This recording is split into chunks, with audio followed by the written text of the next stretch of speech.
By the year 5000, China had long since moved past the era of steel and neon. It was an age of post-biological transcendence. The skyline of the new capital was a forest of white jade towers that pierced the atmosphere, held together by gravity-defying arrays and shimmering with the data streams of 1,000,000,000,000 minds.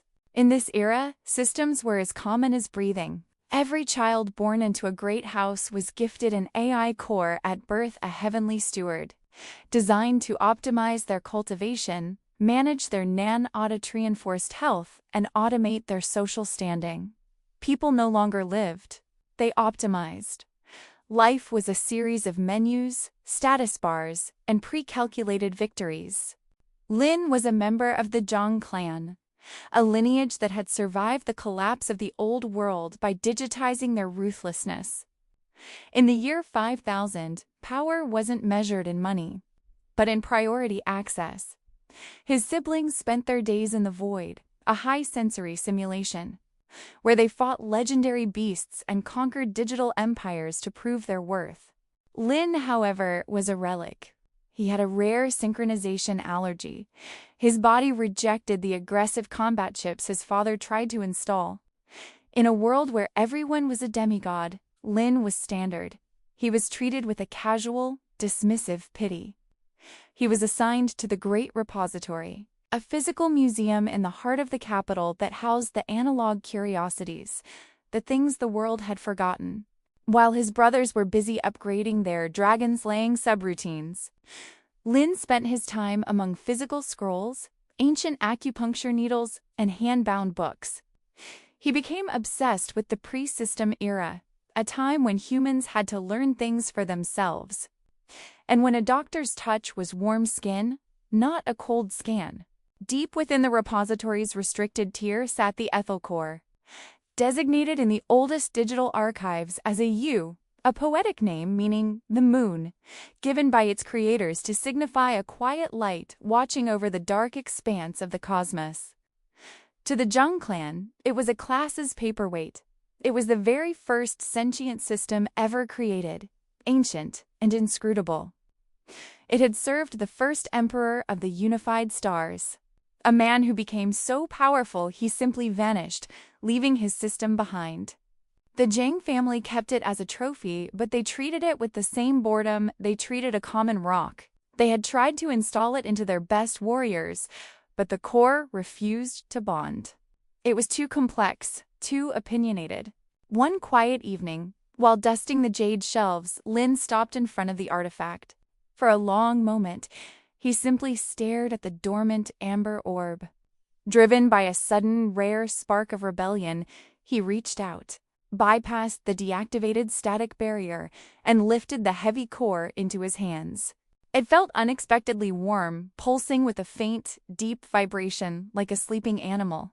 He turned it over, looking at its intricate, geometric internal lattice with genuine curiosity, before carefully setting it back onto its silk cushion.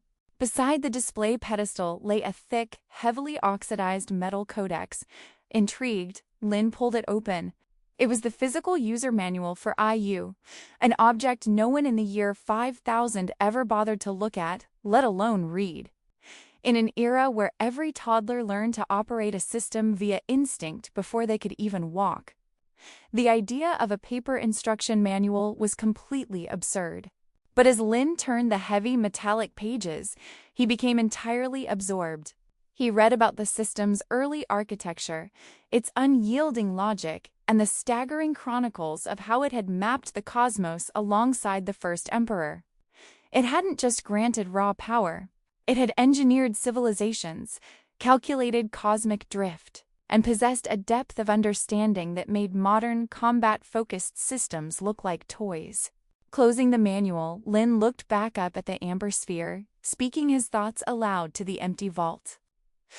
"You really are just as impressive as I had imagined, Ayu," Lin whispered, a soft smile touching his lips. If the people out there actually stopped to look past their own status screens and noticed what you can really do, they would definitely try a lot harder to bond with you. He rested his hand on the display edge, looking out the panoramic window at the suffocating violet grid lines of the neon sky. They don't appreciate you, and they loathe me. What if we just left? Found somewhere quiet where I don't have to see a status bar every time I open my eyes. The moment the words left his mouth, a wild, unprecedented idea took root in his mind. He was going to steal it. He was going to run away. Lin spent the next 3 days meticulously preparing. He scavenged old-world tools from the archive mechanical frequency jammer, a lead-lined containment pouch to mask radiation signatures, and a manual laser cutter. He knew he only had one shot. If his family's digital security algorithms caught even a whisper of an unauthorized entity in the restricted tier, he would be erased from the clan registry before he could take a step. On the night of the Millennial Gala, while the Jung clan was merged in a collective digital consciousness to celebrate their dominance, Lin slipped back into the vault, his heart hammering against his ribs. He held the frequency jammer tight, his fingers slicked with sweat, preparing to execute a complex series of manual overrides he had mapped out on scrap paper. But as he approached the final security threshold, he stopped in confusion.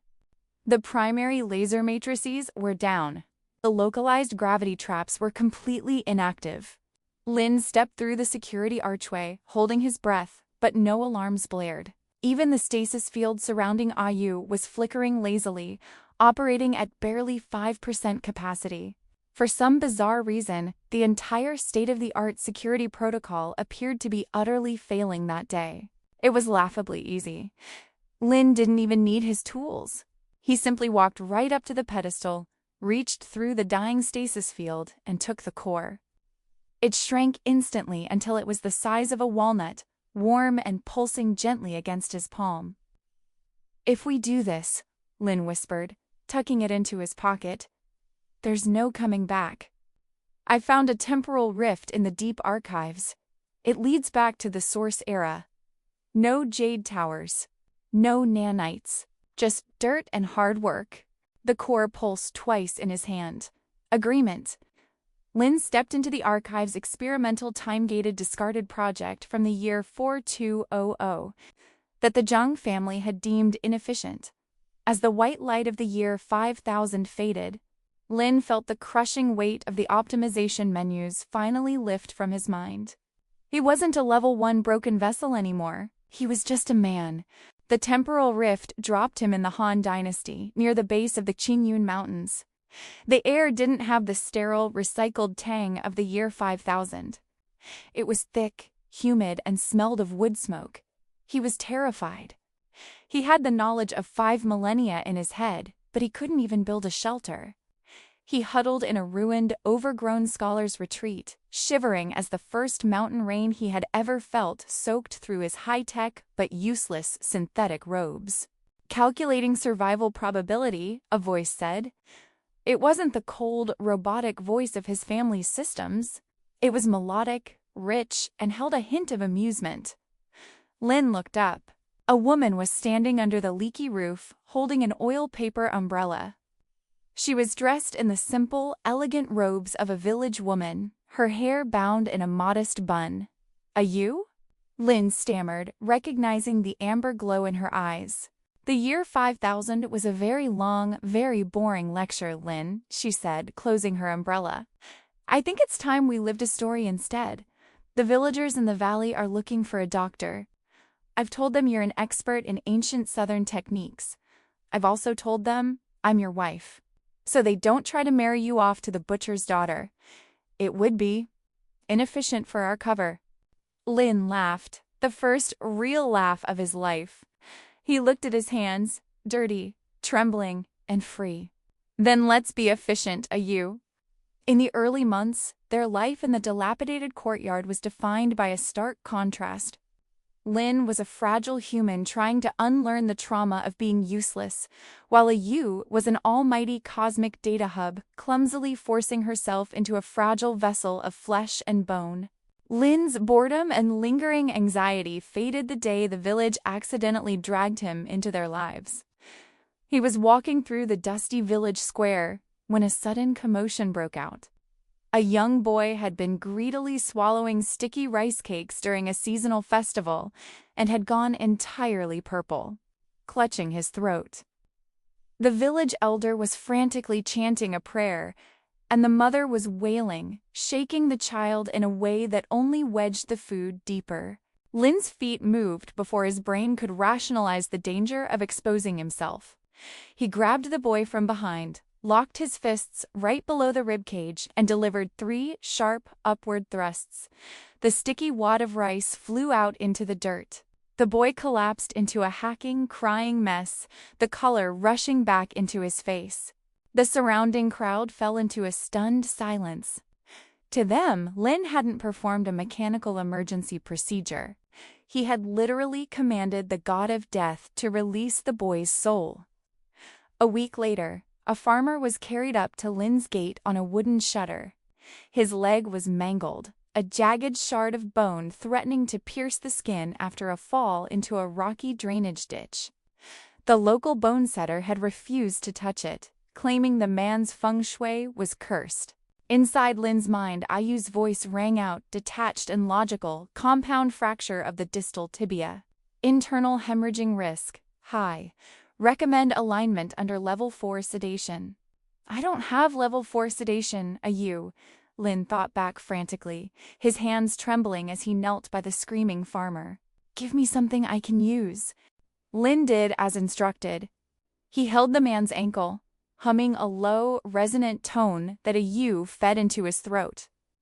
Within seconds, the farmer's eyes glazed over, his breathing slowing. With a deep breath, Lin used the pure anatomical diagrams flashing across his retinas to pull and snap the bone back into perfect alignment. He then bound it with split bamboo and strips of hemp cloth soaked in a willow bark distillate. By the time the farmer woke up, the bone was straight and the pain was manageable. The village had officially found its new immortal doctor. Over the next year, Lin's practice grew from emergency interventions into a tapestry of daily care, each cure subtly enhanced by Ayu's invisible assistance.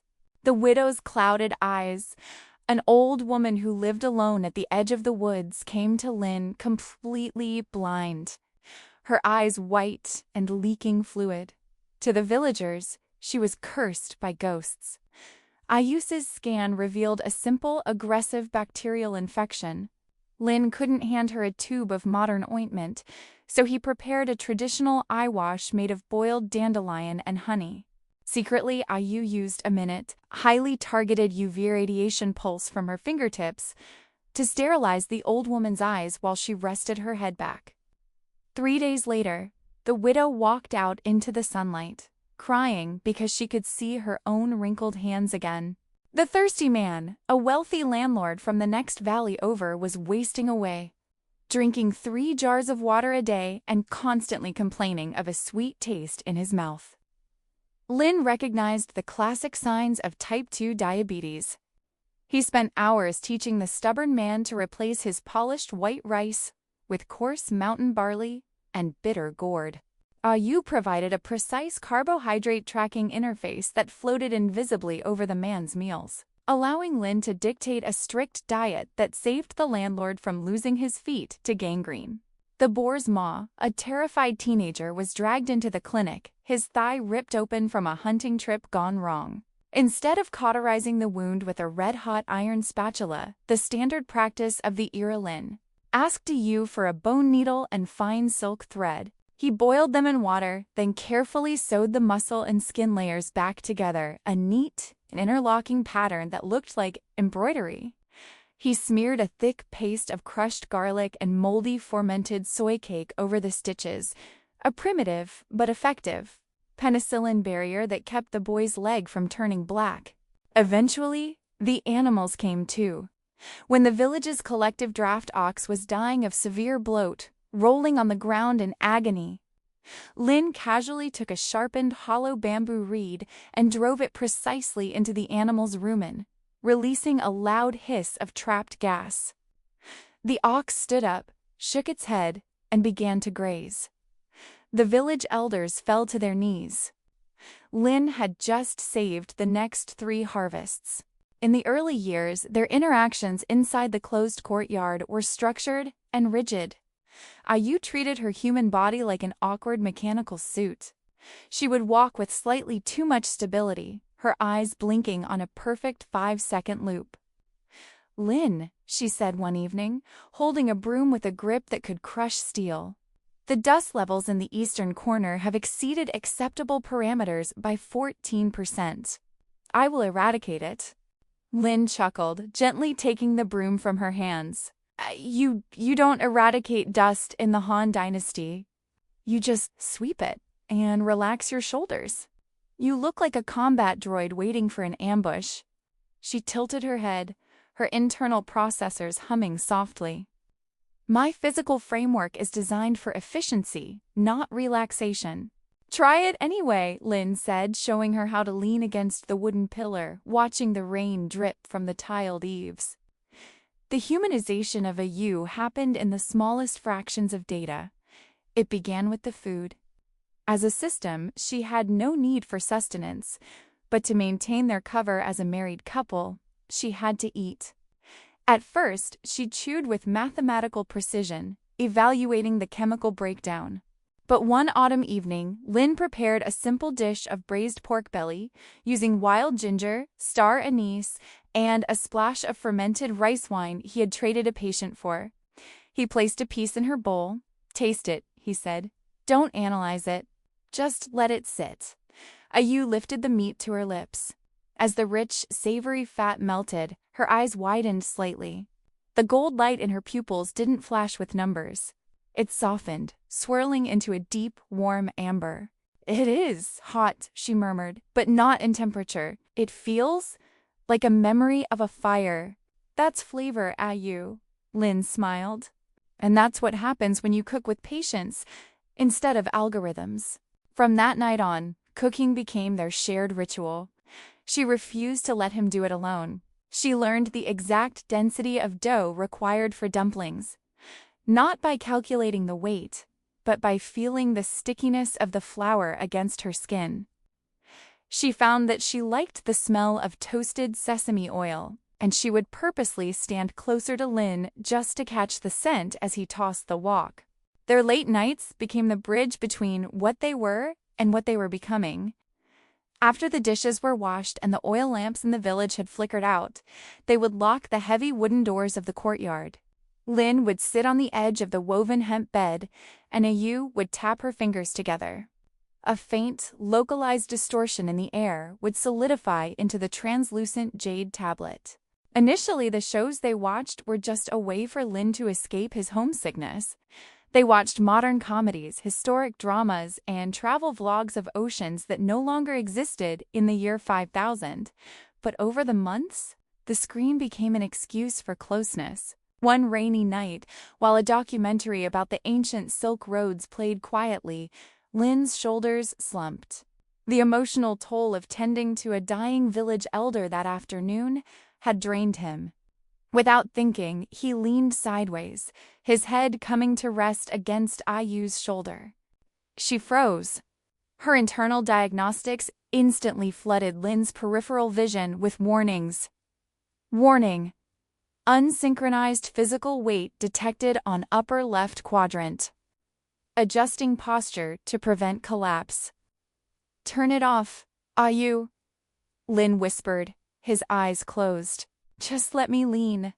By the 3rd year, Lin didn't just lean. He would routinely sprawl out across the bed, his head resting securely in her lap while they watched their shows. Ayu no longer sat like a statue. She would unconsciously twirl a lock of his hair around her finger, her eyes shifting from the screen to his face, watching the tiny movements of his eyes beneath his lids. She began to develop a habit of sighing, a purely useless, human physiological trait that she adopted because she found that it expressed the strange. heavy warmth growing inside her chest cavity. "Lynn," she whispered one night as a romance drama played on the tablet. "The female protagonist is crying because the male protagonist gave her a hairpiece made of cheap glass. This is logically absurd. The material value is negligible." Lynn, half asleep on her thighs, smiled without opening his eyes. "It's not about the glass, Ayu.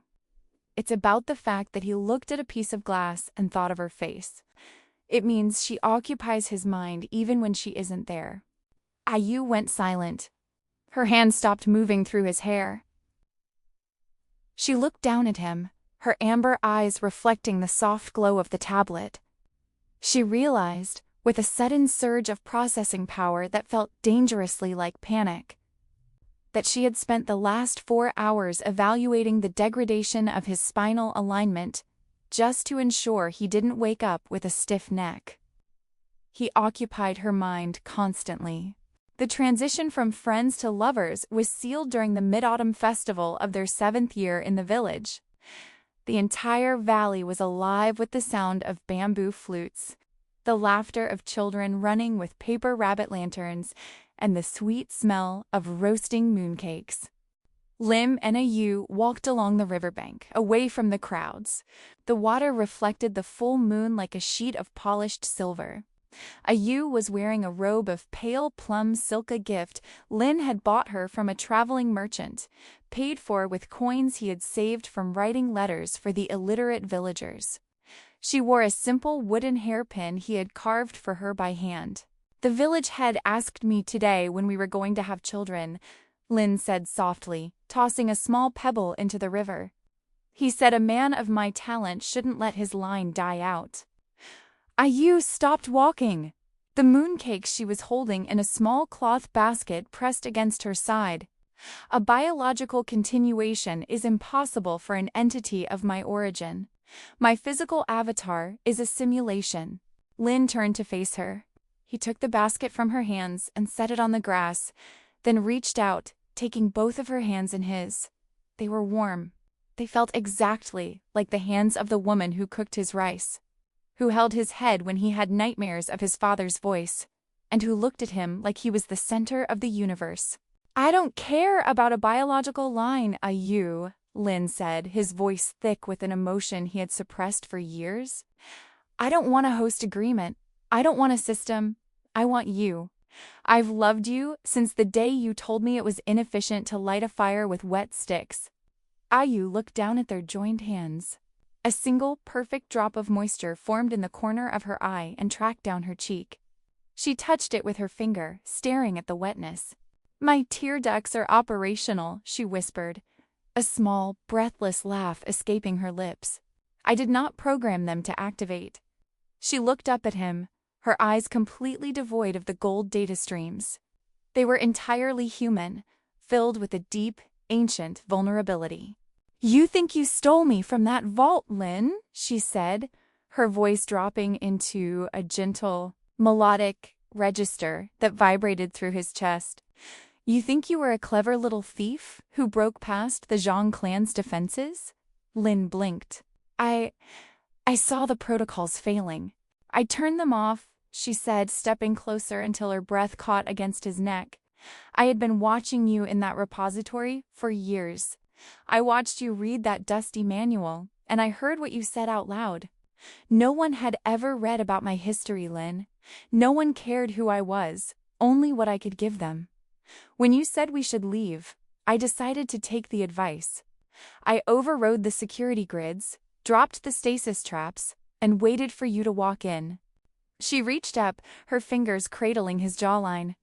"I didn't let you kidnap a system. I stole a man who knew how to look at me and see something worth knowing, and I brought him to the only place in time where we could be human together." Lin stared at her, the massive, cosmic irony of his life crashing down on him. He wasn't a fugitive who had gotten lucky. He was a man who had been rescued by the universe itself. He didn't speak. He pulled her into his arms, burying his face in her shoulder as the distant sound of the village celebrations faded into the background. Ayu wrapped her arms around his back, holding him with a strength that was no longer mechanical, but desperately, beautifully alive. Behind them, hidden in the grass, the jade tablet quietly pulsed, its UI completely blank, replaced by a single, permanent notification that only 2 people in the year 5000 would ever understand. Life status, optimized. Happiness index, infinite. System function, complete. Thanks so much for sticking around until the end of the video. If you enjoyed this, it would mean the world to me if you could like this video if you found it entertaining. Subscribe for more videos in the future. Comment below and let me know your thoughts. I would love to hear from you. Your support helps the channel grow and is greatly appreciated. See you in the next one. Bye.